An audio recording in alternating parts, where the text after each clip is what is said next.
The world is a global village. And that's because information travels beyond boundaries. And on This Morning on ITV, we guarantee unbiased analysis on topical issues that will educate you, entertain you. So join us. Join us. Join us. Join us. Join us. Join us. Every Sunday to Thursday, 7 a.m. to 10 a.m. on your ultimate news and current affairs program on television. This morning on ITV TMI. Join us. Thank you for staying with us on the program. I'm joined by two of my guests already. From my immediate left, I have Matthew Edagis, Esquire, obviously a legal practitioner. Thank you for coming on the program. Thanks for having me. Next to him is what I'd love to call a regular on the program, Reverend Olu Martins, public affairs commentator. Thank you as well for coming. Good morning. Thank you for having me. Let's get cracking, gentlemen. Let me begin with you. You're a lawyer. Just help us establish a narrative for this discussion. The issue of rights in Nigeria, of course, you have seen many reports, Amnesty International, then of course you have Human Rights Watch. That's on the international front. But on the home front, you have the National Human Rights Commission also doing their own bit to ensure that people continue to lend their voices to topical issues, especially those that have direct impact on them. But it's amazing how you still find people saying that in Nigeria today, we still don't have an environment that is human rights friendly, even though we know, for example, that even the international community in 2012 had reported that Nigeria had significantly improved on its human rights profile. So how do we reconcile all of these conflicting reports and facts? When we look at reports bordering on the human rights violation by the relevant agencies and bodies, be it international, municipal, or local, it is not far from what the citizens of the country come across every day in the course of their daily living. So it's not a fairy tale, it's not a distant news or information coming from far away. Human rights has to do with human beings. And when these rights are violated, human beings are involved. You don't tell a man who is suffering violation of his rights that his right is being violated. He doesn't need to hear from another. It is the communication that those people, those bodies get from the field, interacting with Nigerians who feel the pulse of these violations, that inform their reports and their findings. They are research-based. And even without those reports, as citizens, we do know that there is ongoing and serious violation of rights by state institutions, agencies of government, especially the armed forces and the paramilitary bodies. We drive around the country every day. We see extortion on our highways. Extortion is a right violation, forcing people to part with their money. Otherwise, their movement will be impeded, their smooth movement, especially motorists.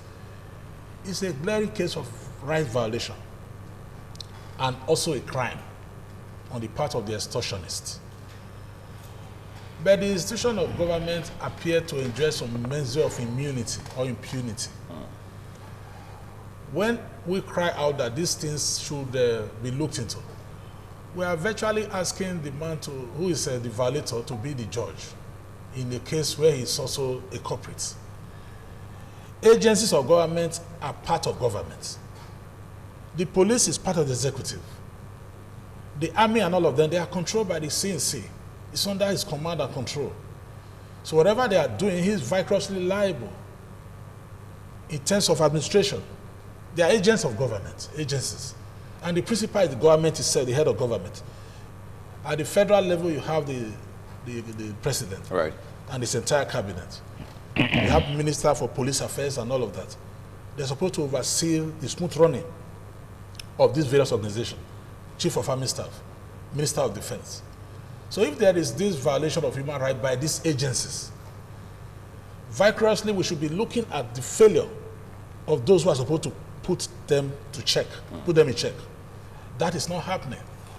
And the people are in position to cry. But the power to stop it lies in the hand of the government. Let me allow you a chance to expand this narrative a bit further.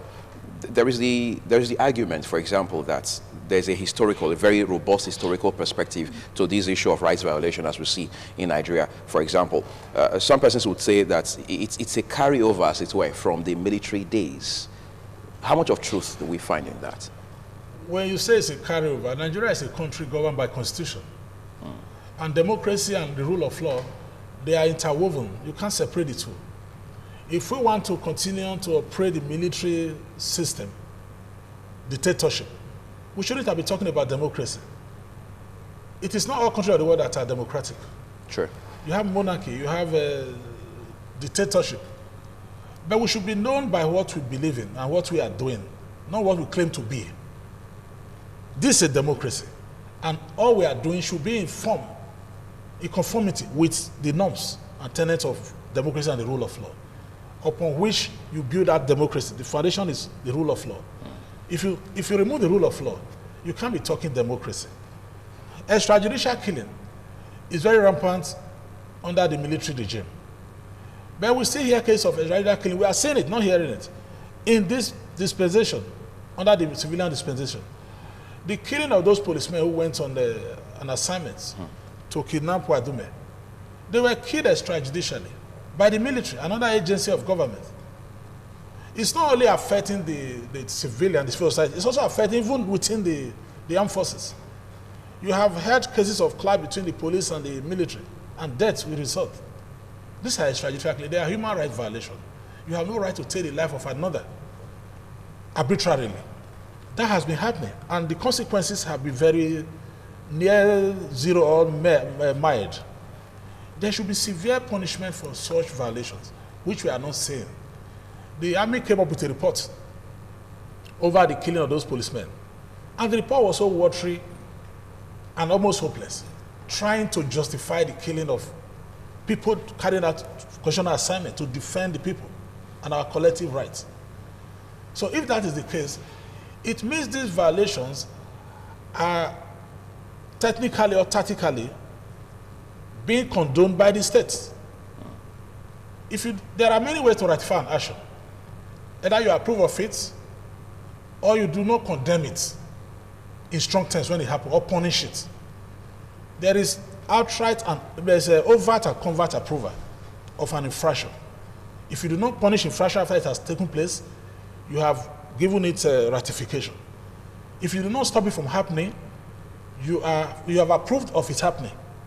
This is the situation we have found ourselves. Okay, we're going to talk about this situation a bit further as we make progress into this conversation. But let me come to Olu Martins quickly now. You are not new to protest, obviously. There is the NSAS campaign that's been going on in Lagos essentially since 2017, for example. It was something that led to that, and we continue to have developments with that same shade across this country. But it will appear Lagos being the commercial hub of the country, so the campaign is more resounding in that environment. This puts a lot of work on the table, I mean, in front of citizens, doesn't it? Yeah, absolutely. Again, let me thank ITV. This is important because Patrick Henry was the one that said that the collective freedoms of the people cannot be guaranteed as long as the actions and inactions of government is shrouded in secrecy. So when we discuss matters like this, we put the government on the spot, we put the police on the spot, and indeed, the plethora of agencies responsible for the valuing of human rights. So when ITV brings such matters to forward, what we are doing is to ensure that people have fair treatment. America is a nation governed by men subject to laws. Nigeria is a nation governed by laws subject to men. We have individuals in this country who are bigger than the Nigerian Constitution, who, as far as they are concerned, they do not need to follow the law. In fact, it is the law that follows them. I'm a human rights activist. I belong to a network of civil society organizations, and where we meet is called the Human Rights House. So I can give you here a history of human rights violation in the world. I mean, especially in Nigeria. When you say human rights has significantly improved, it's like saying that your boy who used to score F in school now scores D he has moved from F to D, but he's still underperforming. Obviously. That's the truth of the matter. The Geneva Convention of 1948 guaranteed certain fundamental rights, and I'm sure that the erudite lawyer will espouse these laws, these rights one after the other. But so that we can be treated like human beings, every member nation of the United Nations has this human right enshrined in their constitution. So it's not just the Nigerian constitution, all over the world. In fact, the preamble of the American Constitution says, we hold this truth to be self-evident, that all men are created equal, and they have certain inalienable rights, and they went ahead to list those inalienable rights. In the absence of those rights, we are living like animals, where life is short, nasty, and brutish. It's like the animal kingdom, where it's either you eat or you are eaten. So what differentiates us from animals is that we have value for human life. You don't take human life, and then people are treated well. In developed societies, during winter, people commit minor crimes so that they can be incarcerated for 6 weeks because they cannot afford heat in their house. So a man breaks into a cash till in a drugstore or in a supermarket, and he allows the camera to catch his face. He knows the repercussions for that. He will be arrested and maybe go to jail he will even plead guilty, because while in jail, he has the life he lives in jail is better than, sorry to say, the life many Nigerians live while in Nigeria. Because over there, you are investigated. There's a prima facie, as the lawyers will say, before you are arrested. In Nigeria, you are arrested on mere suspicion. Uji doesn't like me. So he goes to report to the police. The police will arrest me, incarcerate me. Then I will now start writing, statements. And then they will now start investigating while I am in police detention. I've been incarcerated on several occasions. Go to the state CID. You will meet people there in detention 3 months. Go to Oko prison. Awaiting trial. They've been there for 3 years. So what if they now finish their trials and then they are found not guilty? You have taken 3 years of their life. What can be worse? What right can be worse than that? The fact that you have deprived somebody, of his right to associate freely. What about religious rights? A woman was known to be preaching, was in the streets of Kano. Now she was beheaded. Abuja. It was in Abuja. Yeah, and she was beheaded. And as we speak now, nothing has happened to you. There are places where you cannot build a church. They are subjected to be in the outskirts. In fact, we read it in the papers that the governor of Kaduna State at some point I was literally asking preachers to get license to preach before, in a country where it was said that we are not allowed to any state. No state is allowed to declare a religion. We're a secular state. What about Sharia? Is that not against people's fundamental right? There are certain sections of Nigerian constitution that allows Sharia to us to deal with certain religious matter, but it has moved to criminal matter. So people are not allowed the freedom to even the freedom of religion. Ethnic groups are constantly being maligned in the name of federal character.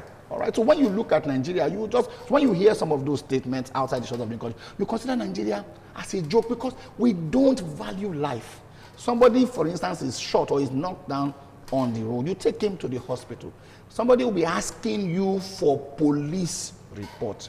In this same Edo State, there was a DPO, one affected by in Ohoba Market, who was alleged to have tortured the boy till he died and buried him in a shallow grave on top of somebody else's dead body in a cemetery.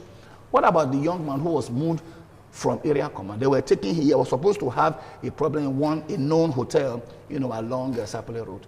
And along the line, the boy died. We protested on that matter for days, where the police was saying that the boy crossed the road and he was hit by a running vehicle. We didn't see the running vehicle. We didn't see any evidence. What we saw on the guy's back when an autopsy was conducted were machetes beating in the police station. You go at night, you hear people shouting. You just hear somebody, he was killed the next day. What happened? They say he was attempting to escape. If he was attempting to escape, he was not holding any gun. Why didn't you incapacitate him? Maybe shoot him on the leg so that he cannot move. But the man, is shot. We have known people in the name of Yahoo boys who police will arrest. And then the man says he doesn't have money on him. They will take him to the ATM at gunpoint, and his ATM machine will be coughing money. In fact, a story went rife at one point to a young guy whom was said to have died. And then everybody heard that, even the bank heard that he had died. But they were receiving alert on his ATM. Every day on a daily basis. Apparently, after the police escorted him, allegedly, they asked him for his PIN to his. And when they saw the money in his account, something happened to the boy, and the boy died. And after his death, they kept receiving for about 5 days until the police alerted, authorities. And you know what happened? The bank alerted the authorities. The bank alerted the authorities, and they began to investigate and saw that 2 police officers, with their faces, went and they were withdrawing money from the guy, who they didn't know how he died. Another young man moved. He hadn't been in this country for 20 years. He moved from America, came here. He had about $200,000 in his. So he moved to the police station, thinking that he was in a civilized society. In Lagos, there, in Mushin police station. All right? I was in Lagos at that time. And the young man went to the police station. And because of the money that he had, he reported, see how much I came with. And then he left. I mean, he was there, so he wanted to sleep in the police station.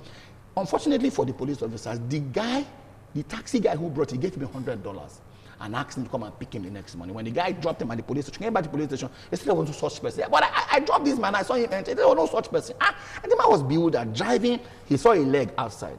And he went in and saw that it was the leg of the man that he carried the previous night dead. Unfortunately, the guy's immediate younger brother happened to be a colonel in the army.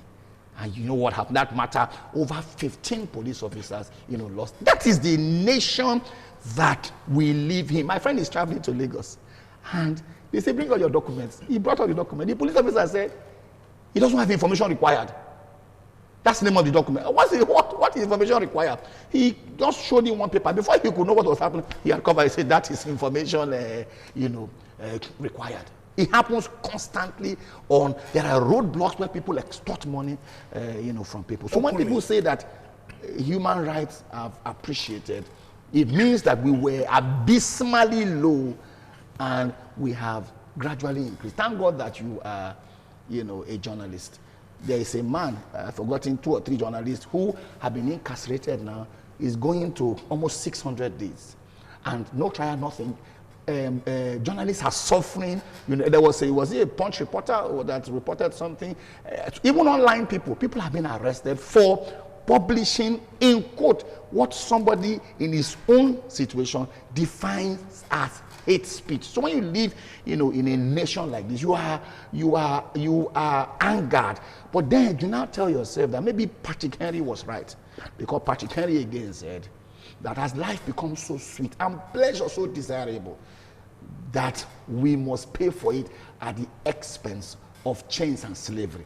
He said, God Almighty forbid, for I know not what others we choose, but give me freedom or give me death. So I agree with you that a citizen, first of all, need to know, their rights. And then in knowing their rights, they must now also begin to start to fight for their rights in collaboration with the media, in collaboration with civil and human rights activists, in collaboration, with lawyers. Because if you wait for government to enforce your own human rights, like he said, the government and himself, they are in cahoots with those who violate our rights. So if you are waiting for them, to give you human rights, like what fella said, and if I can't dash me human right, you've got to fight. I think there's so much about rights, so we're going to talk about Reverend Martins, but let's take a quick break now. We want to deepen this conversation a bit further for you. Stay with us. TMI, every opinion counts. We've just been joined by a third guest on the program, just so we can add some more strands to this discussion of the program this morning. Friday Ogera, he Esquire, legal practitioner, also has joined us now. Thank you so much. Welcome to the program. I'm going to come to you very soon, but let me quickly ask a question to Matthew. Complacency is a problem, so on the part of citizens. A comfort zone can be a challenge.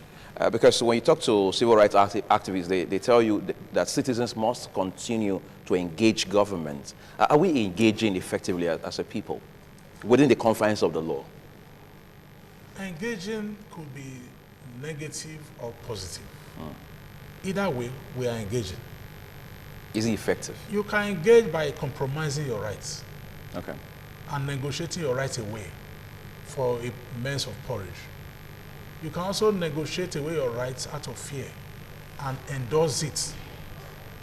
Tacit endorsements. What is happening in Nigeria is a mixture of all of these variables. Some cities are too scared, like Fela sang.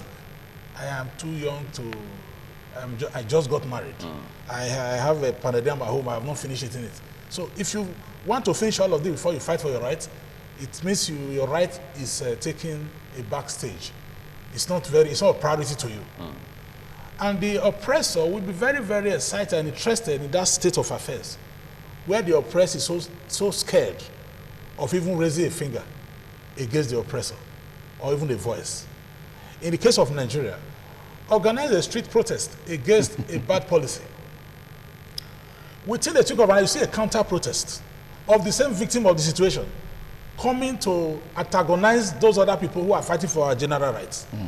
It has become a norm. It's not so in other countries. You go to Lebanon, they are protesting against a outrageous tax regime.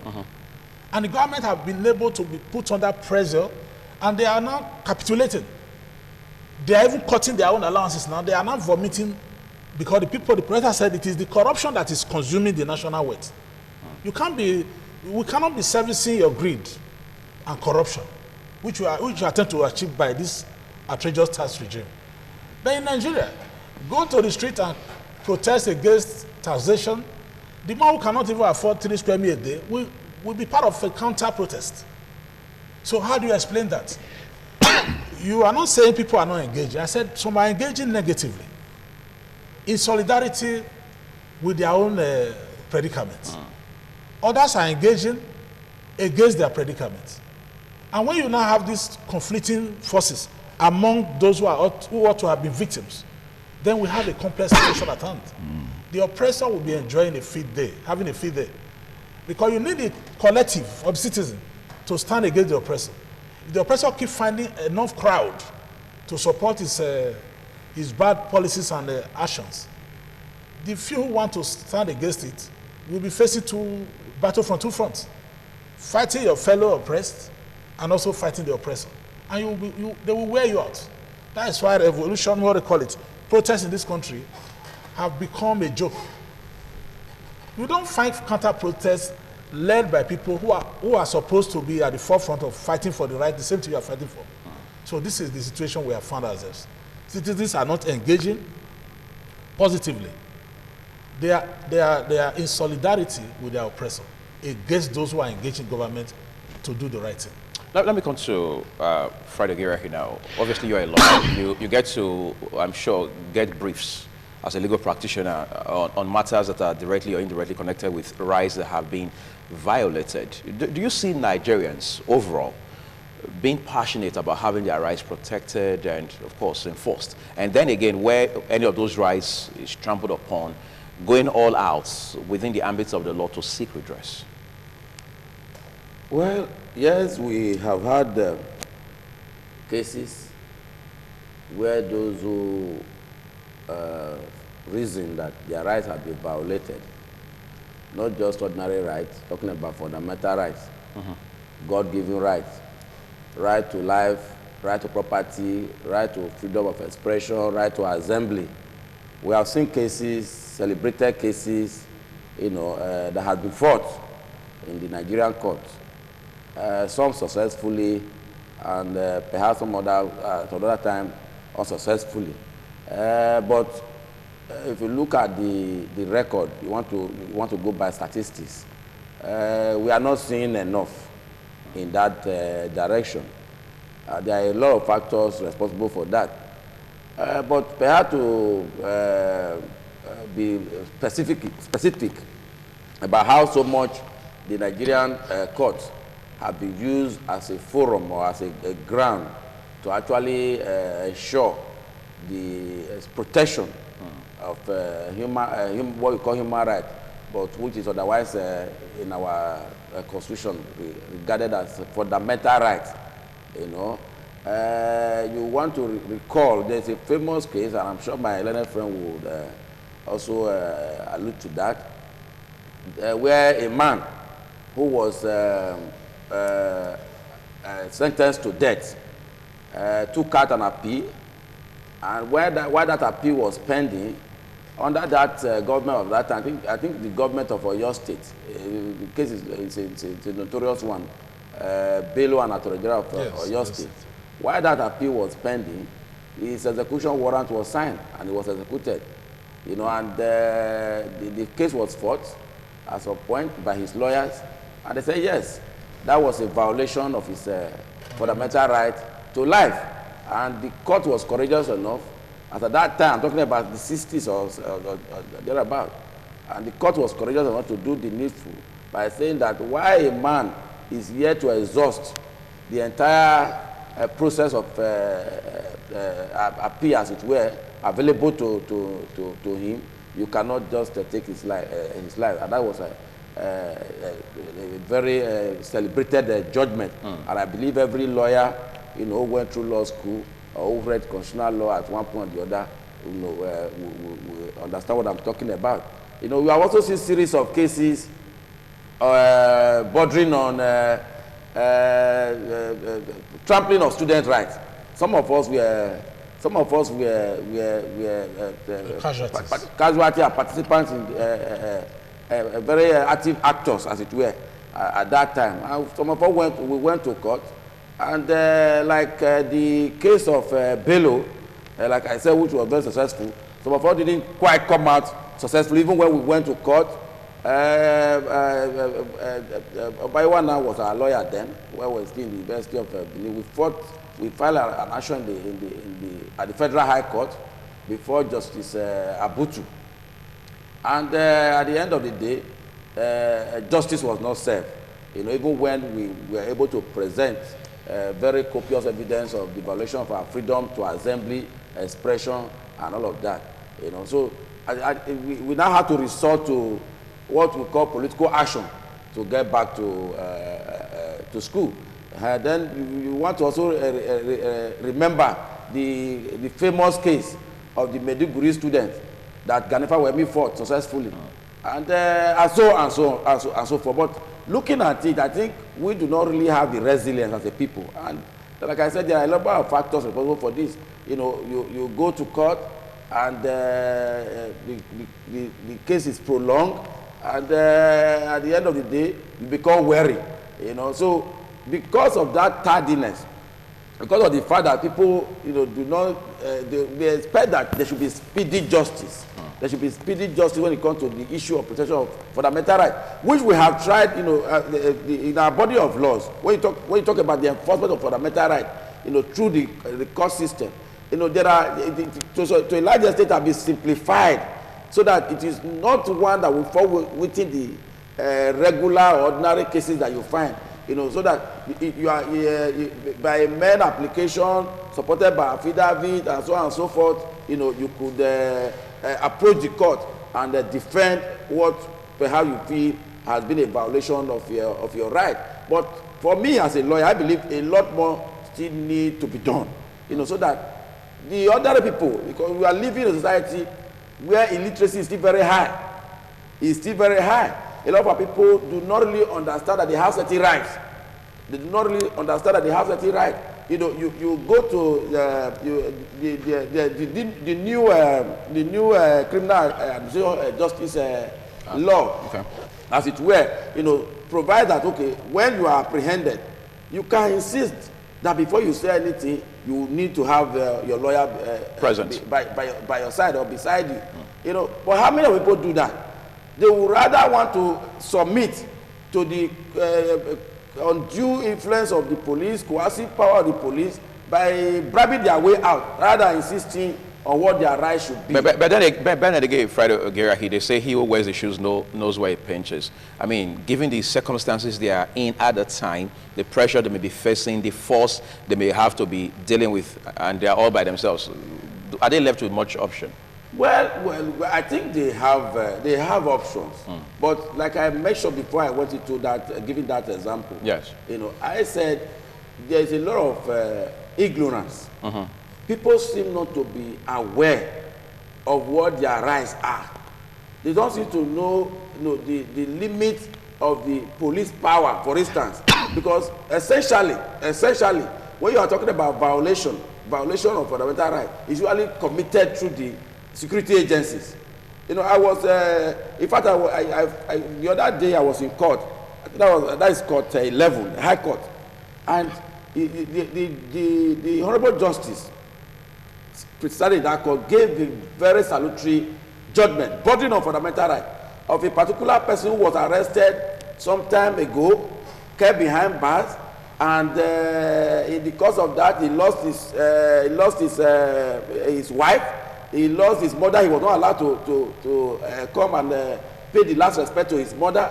You know, there were two of them. There were two brothers, and the judge courageously again, you know, when he was delivering that judgment, said it was wrong, because ultimately the charge didn't succeed. The charge against the man, the criminal charge that was preferred against him and his brother, didn't succeed because it was thrown out or dismissed as the case may be. And they now filed an action. Asking that their right to property have been violated. Their right to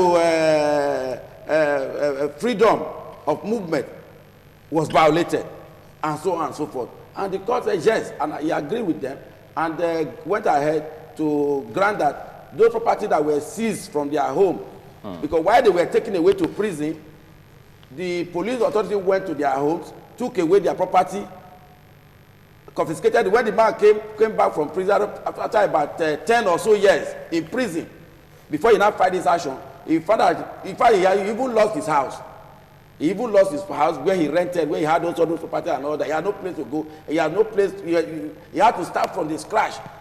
And I'm sure a very good lawyer advised him that you will succeed in court in the event that you go to court. So at the end of the day, he went to court, and like I said, that judgment was delivered about 2 weeks ago, and I considered I was in court. So, and like I said, it's a commendable one. But you now find that, okay, all of those awards that were made, how are they, those reliefs, how are they assessed? You know, you find a man who like I said, they have gotten victory in court in a fundamental right. You know, now having to go back again to start going through all those rigorous process or try to enforce the judgment so that he can enjoy those reliefs that have been granted to him or her by the court. So these are areas I believe that we should beam our searchlight on. These are areas I believe that the legislator, as it were, should do a lot more work to simplify the process, to also begin to look at where perhaps the police authorities or the government authorities as the state, you know, before ever you even start talking of appealing certain judgment bordering on fundamental right, there should first be compliance. There should first be compliance, so that the reason why you find that there is so much impunity, you know, why police, as it were, you know, will not blink an eyelid repeating the same offense, bordering on the tampering with fundamental right of citizens, is the fact that one, it is depersonalized. Nothing actually happened to the erring police officer per se. You know, it's not still like an act done in the name of the police authority. So that we should have a system whereby an offending officer of state, by whatever name called, you know, should suffer some kind of inconvenience arising from that indiscretion exercised by him or her, by carrying out state function. So when we do that, yes, you will now see that there will be greater caution. There will be greater caution going forward. Yes, greater caution on the part of we're going to wrap up very soon, and we'll talk about these issues a bit more. But let's talk about the police in particular. He had made continuous reference to the police. Olumartins, let's talk about police and the efforts being made to ensure that they improve on their game as we know it. For example, recently, the IGP has continually talked about the need to better the image of the police. In fact, we have seen events being put together along the line to better the image of the police, and then, of course, train and retrain men and officers? Because Nigerians, I mean, members of the public will continue to interface with the police at different levels. These efforts are a sign of better things to come, aren't they? Well, yes, better things to come if it affects the citizen directly. But I want to establish a nexus, a concatenation between the president, the man who is at the helms of affairs, and security agents. Because we run a federal system of government. The federal system of government has a strange characteristic. And the characteristic is that the agencies of government under the presidency we usually take the life, the nature, and the character of the president. Look at Goodluck Ebele Jonathan versus President Muhammadu Buhari. All right? The posturing of Goodluck Ebele Jonathan at that, and even Musa Yar'Adua touted constantly the rule of law, because democracy has a twin sister, and that twin sister is the rule of law. So you see, when you have the character of a president who comes up to say, there's the blood of any Nigerian is not worth my election, who will not tamper with the process, the likelihood is that EFCC, ICPC, police, and every other of such agent will pander to such men of the president. Look at America. Look at how the aides of Donald Trump is talking. They are talking just like their principal. So if you have a principal who appears tolerant in his approach, the agents of government are most likely going to toe in that line. All right?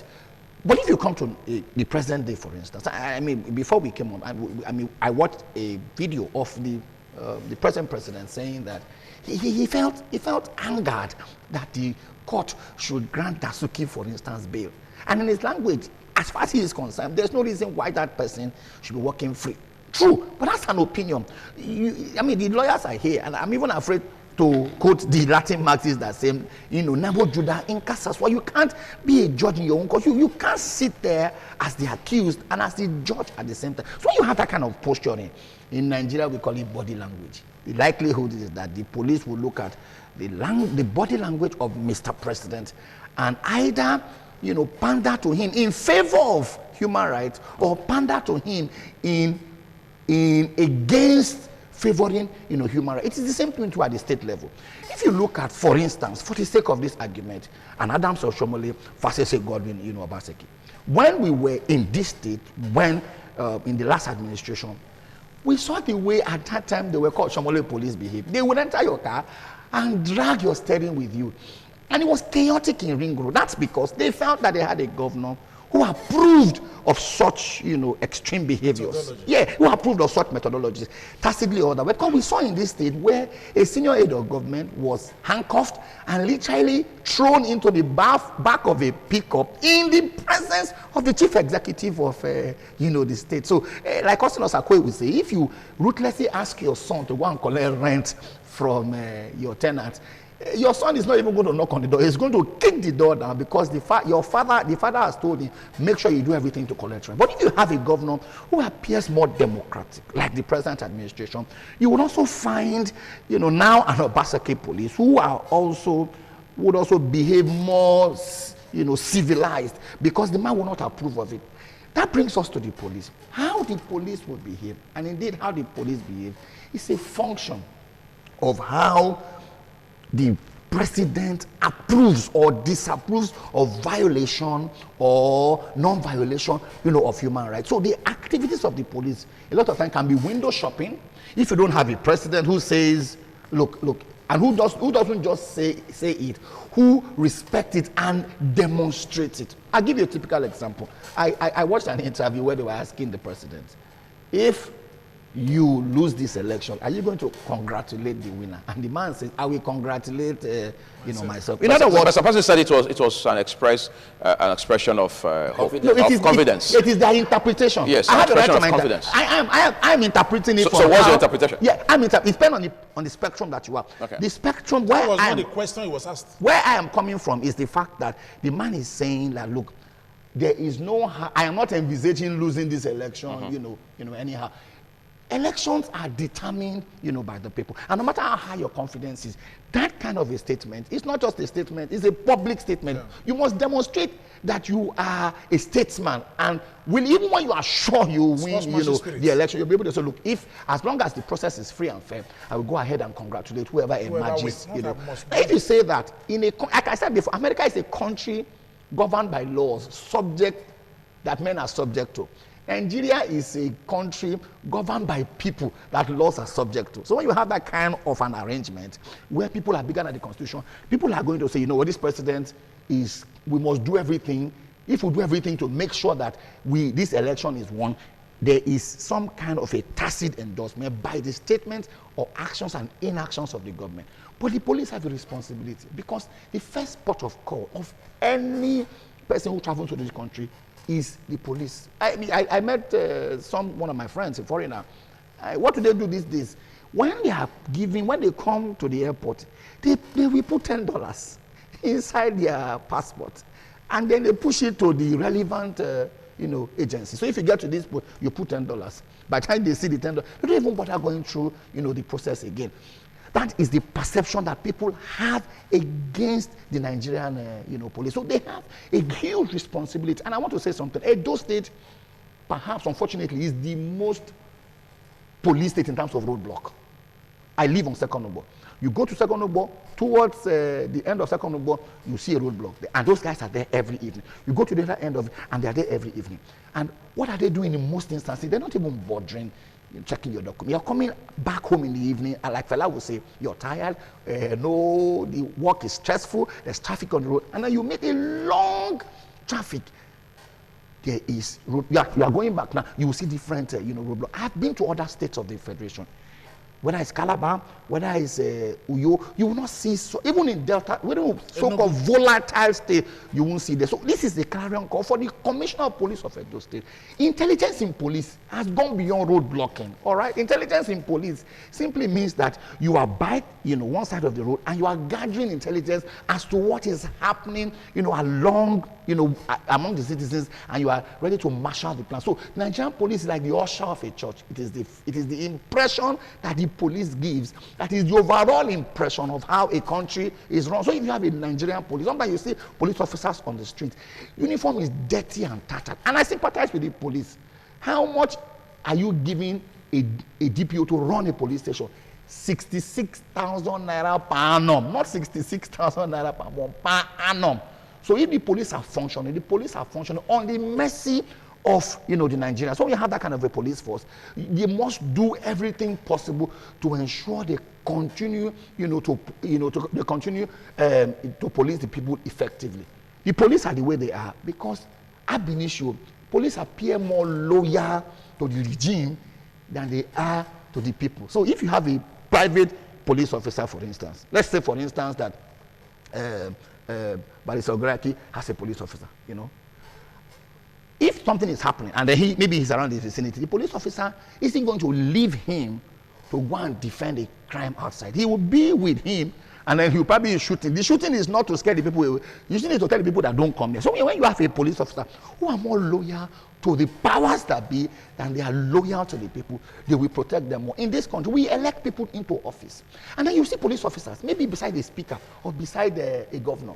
The governor is with his own people that elected him, that he worked freely with before he became governor. And then you see people they are pushing people away from a governor or a house of rep or a house of assembly member whom the people elected. That is impunity. So we have some of these arrangements because part of our culture in this part of the world is that once you get into position, people become demigods. We have fathers whom their children cannot interact with. We have fathers in this country that their children cannot watch television with them in the same sitting room. As soon as the father enters the sitting room, the children will scamper like rats as if a cat has entered into it. When you have that kind of an individual hold public office, it is likely that he would also express that kind of malevolent, chauvinistic, approach, to life. So we need to start decentralizing, and we need to start letting people know that the best of men and men at their best, so that the position that you find yourself, you realize that it is for the service, of humanity. It is good to have the power of an elephant but use this as an ant than to think that you have the power of an ant and to use it as an elephant. When Uyi realizes that what he is doing today, he's on television, not because he's a superstar, so to speak, but because this is his job. When you go out there and people, you know, see, oh, look at the house, you are humbled by the fact that, hey, come on, I'm just doing, you know, my job. The cashier that is giving me money is not dashing me money at the bank. He's giving my own, you know, risk. When you have that kind of approach, you know, to leadership, you will value other people because you will find out that you are a boss in your own office as far as that office is concerned. Someday you will come to my own office and I will be the boss, and I will be the boss. So if you respect human beings, it will cut across board and we will give them their rights and treat them properly, knowing that all men ultimately are created equal, whether white, black, male, female, Caucasian, or Negro. Thank you so much. I made a reference to an issue, a case in Lagos. I mean, the NSAS campaign has been on for about 2 years now, effectively. But then there was this particular case in Lagos not too long ago, a young computer software engineer who said he was arrested on his way back from work by the police in plainclothes and taken to a police station where, according to him again, he was forced to go get money. Meanwhile, his ID cards, his entire wallet, his phone, his laptop were all with the police officers who had arrested him. Of course, in between, they had been threatening him. He had to go to an ATM terminal to get money to regain his freedom. One of the consequences was that, according to him again, he was allegedly held late into the night. So by the time he got home, he started tweeting about his experience, and that story went viral. Now, what happened within 48 hours after that incident was that as we know it, the hub of computer engineers, the tech guys in Lagos started putting money together. In fact, in less than 72 hours, they had put up over 11 million. They said the idea was to strengthen the campaign about abuse of human rights. That's a conversation changer for abuse of human rights violations, isn't it? Yes, they could put up a million or a billion naira. Those who run the system must key into that narrative that human rights should be served to the citizens. If the #1 citizen of this country is telling you that human rights or the rule of law should be subject to national security, that whatever is done to safeguard national security is excusable. Now, who defines what is national security? It has no definite definition. That means it is the rule by whims and caprices of the person in office. And that itself is the direct opposite of the rule of law. That is the rule of man he's advocating by that policy pronouncement. And once that is the situation, even if the citizens decide to approach the courts, demand for their rights, those who are supposed to abide by this demand, they are opposed to it in terms of actions and policies. The only option left is mass protest and mass resistance to force the hand of government. That is why I said the Nigerian citizens, they are operating like how do I call it, the Portuguese parliament. There is no direction. There is no focus. That is why the oppressor, the person who is operating the system against their own collective rights and desire, we find it very easy to approach multitude of them to work in harmony with the wrong he's doing against those who are saying this wrong should not be. Until we arrive at a synergy among the citizens that what is bad, what is injurious to the right of one man is bad enough to be condemned by all of us. Not those who hide behind the curtain of temporary advantage to support an evil because it has not touched them yet. And when that advantage is removed, when the evil that they have been applauding now begin to bite them directly, they now see the need to condemn it. That will be the Nigerian story. People do not see evil as evil until it hurts them directly. Other nations, people see evil as evil, even when they are comfortable.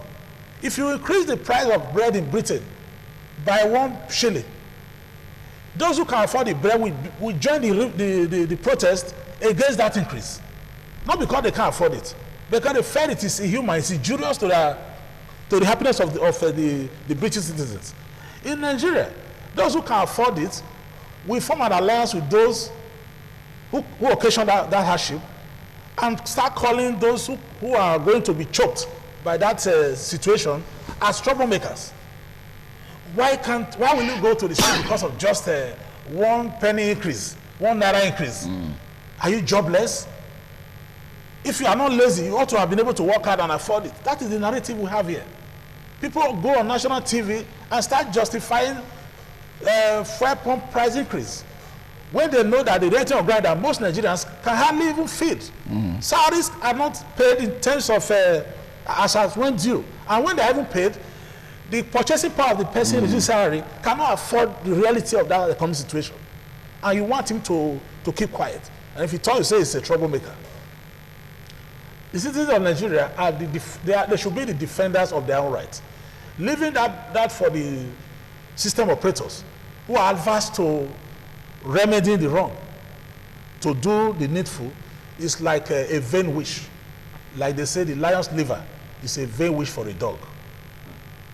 Okay, we're just going to wrap it up now. That's a bit profound. Yeah, that's a nice one. We're going to take it a bit further now. But I want to bring it to the lawyers. He talked about how that the president had said the rule of law, rule of law must be subjected to national security. In any case, we can't put a finger on what specifically constitutes national security. But we do know, for example, what the rule of law is and should be about. And then the idea, knowing that the president made that statement in Port Harcourt, where you had lawyers, in fact, most of them senior lawyers, gathered at that time. The question is, what efforts are being made by lawyers themselves, beyond their private practice, to say we must continue to entrench the rule of law in this country? Because we can't leave it all to governments to advance, can we? Well, Sapara William, the first indigenous Nigerian lawyer, said lawyers have a duty as social engineers to show the light for the people to follow. And I will tell you that they have discharged themselves fairly in that responsibility. That is, the Nigerian lawyer has discharged himself or herself fairly in the discharge of that duty. But you see, lawyers do not live in isolation. They live within a system.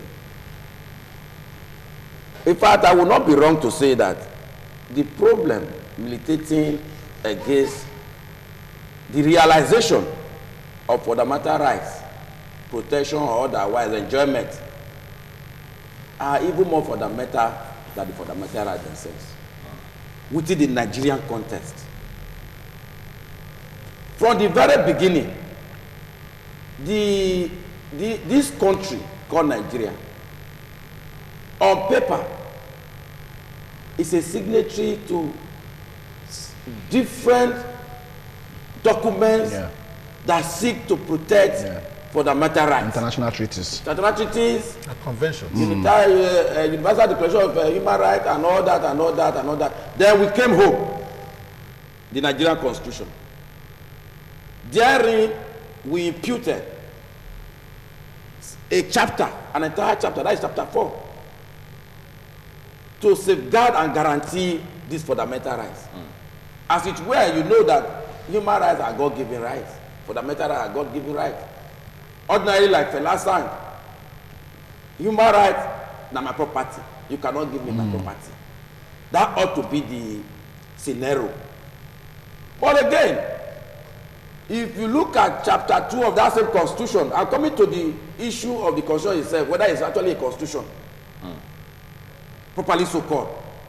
Under chapter 2, all the factors, all the pillars that will be in play for you to be able to enjoy your fundamental rights, they will not group into what they call directive principles of state policy, and went to make it unjusticiable. That is to say, for this one, you cannot go to court to enforce it, like the right to education, for instance. And I've earlier mentioned that a people who are ignorant of their rights can never be seen enforcing same. That is why essentially, when it comes to the enforcement of fundamental rights in Nigeria, it is one that you will find that we are a non-starter. We are a non-starter because all that necessary accompaniment that a citizen ought to have to be able to assert him or herself have been denied him or her. That is where we are. That is why I said, where the lawyer will do their best, and they are doing their best. And I urge them as colleagues to continue to do their best, to be the beacon of light and hope, the beacon of that which ensure that the fundamental rights of a citizen are indeed sacred and sacrosanct, and not one that should be subject to any form of infraction or violation. So, but the system that we operate in cannot be removed from this.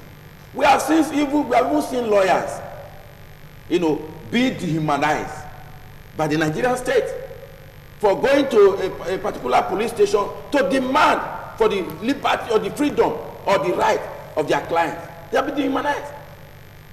And what happens is that the perpetrators are rather padded in the back rather than being reprimanded. So, moving forward, I believe that, like the Indian CJ was one quoted as saying, because they had a similar chapter in their own constitution, you know, that looked so much like our own chapter 2. And that Indian CJ said, the promises of a better tomorrow are better realized today. Because well banded in Mambo Hall says much, but give very little. So to now say, oh, for these ones you cannot enforce it in the court, but this other one you will get. On the application of a citizen of India, that was when that CJ made that statement. That we rather realize those ones first before we start talking about issues about the right to property, right to life, right to freedom of expression and all that. So I think it's a wake-up call. I do not subscribe so much to what my brother was trying to, the point he was trying to make about the fact that we perhaps should be left at the mercy or benevolence of any particular leader. That perhaps the attitude of a Mr. Goodluck Jonathan that was once our president, perhaps being different from that of a Buhari, you know, should be one that will determine what the standard with which we abide by the fundamental rights. I guess he was saying that can be an influencing factor. Yeah, it can be an observation. I'm not saying that. He's saying it shouldn't be. There should be a system that works. I'm not saying that is why. I'm only saying that's what happens. That's what happens. Yeah, that's what happens. But what so in 30 seconds, let's wrap it up. It should not be a matter that should be left at the benevolence of any individual leader. Instead, we should have a robust system. I agree. Whether president, whether local government chairman, emphasis should be on system. It should be on the system, the institutions. Yeah.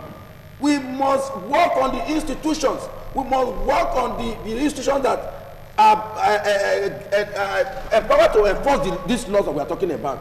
Otherwise, it will not work if we begin to wait for a messiah to do all of that. That's the much we can take in this conversation. I think this is what happens when you have two lawyers and a very brilliant human rights activist having a discussion like this on TMI. I want to thank especially Barrister Matthew Edages. Thank you for coming. We appreciate it. And of course, next to him is Reverend Olu Martins. Thank you for also lending your voice to this discussion. Barrister Friday Ogera, he has also been with us on the program. We appreciate it. Thank you for coming, and you guys enjoy the rest of your day.